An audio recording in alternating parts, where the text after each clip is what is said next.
नमस्कार, जय हिंद दोस्तों, आप सबका स्वागत है हमारे YouTube channel OPS pension news पर। इस चैनल पर आपको पुरानी पेंशन योजना से जुड़ी सभी जानकारी वह न्यूज दी जाएगी, तो हम आपसे निवेदन करते हैं कि हमारे चैनल को सब्सक्राइब जरूर करें। ऑप्स पेंशन इनाम या अनुग्रह राशि नहीं है, सुप्रीम कोर्ट की बात नहीं मान रही सरकार, 4,000 रुपए पेंशन क्यों?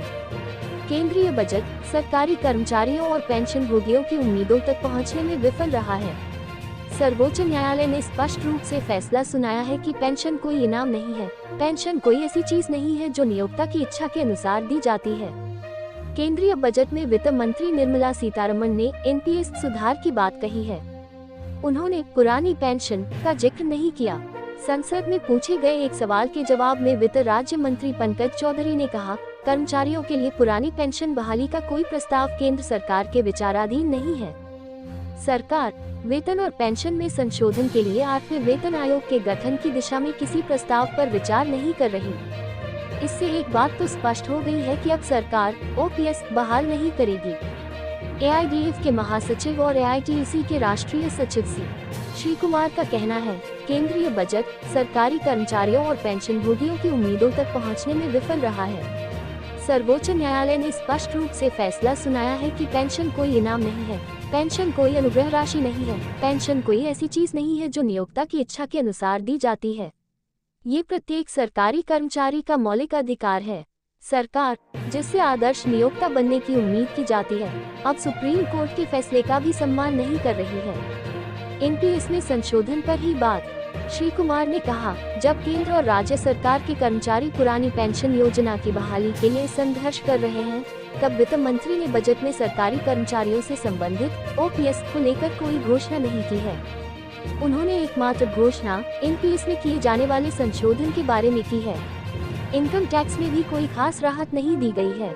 8वें वेतन आयोग के गठन की स्थापना आदि जैसी घोषणा भी बजट में शामिल नहीं की गई। केंद्रीय बजट सरकारी कर्मचारियों और पेंशन भोगियों की उम्मीदों तक पहुंचने में विफल रहा है।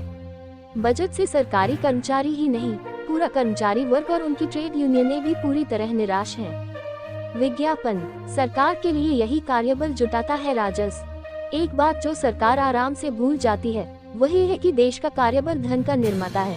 वे ही हर चीज का उत्पादन करते हैं जिस पर सरकार जीएसटी एकत्र करती है, जो सरकार के लिए राजस्व का मुख्य स्रोत है। फिर वही कर्मचारी अपनी जरूरतों के लिए बाजार से जो भी सामान खरीदते हैं उस पर जीएसटी चुकाते हैं। इससे भी बढ़कर वे देश के सच्चे करदाता हैं। ये कार्यबल ही है जो सरकार के लिए राजस्व उत्पन्न करता है। केंद्रीय ट्रेड यूनियनों द्वारा वित्त मंत्री को दिए गए सभी प्रस्तावों को आसानी से नजरअंदाज कर दिया गया है। कर्मचारी नेता ने बताया, किसी भी सरकारी कर्मचारी या उनके संगठन ने एनपीएस में सुधार की मांग नहीं की है। उनकी मांग केवल पुरानी पेंशन योजना को बहाल करने की है। इसलिए सरकारी नौकरियों के प्रति आकर्षण सरकारी कर्मचारी कैंपस साक्षात्कार या सिफारिशों के माध्यम से नौकरी पर नहीं आते हैं। नौकरी के योग्य होने के लिए उन्हें कई चयन प्रक्रियाओं और परीक्षाओं से गुजरना पड़ता है। सरकारी नौकरियों के प्रति आकर्षण नौकरी की सुरक्षा और गैर अंशदायी पेंशन लाभों के कारण था। भले ही वे आचरण नियमों के नाम पर सैकड़ों प्रतिबंधों से उलझे हुए हों। सरकारी कर्मचारियों का पेंशन अधिकार एक मौलिक अधिकार है। सर्वोच्च न्यायालय पहले ही ये बात कह चुका है।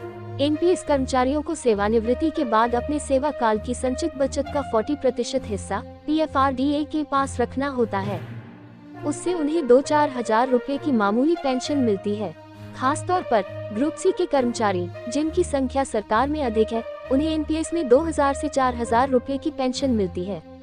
एक तरफ सरकार विदेशी कंपनियों सहित कॉर्पोरेट घरानों को हर तरह के लाभ और राहत देने में खुश है, तो वहीं दूसरी ओर सरकारी कर्मचारियों सहित श्रमिक वर्ग को पूरी तरह से उपेक्षित किया गया है।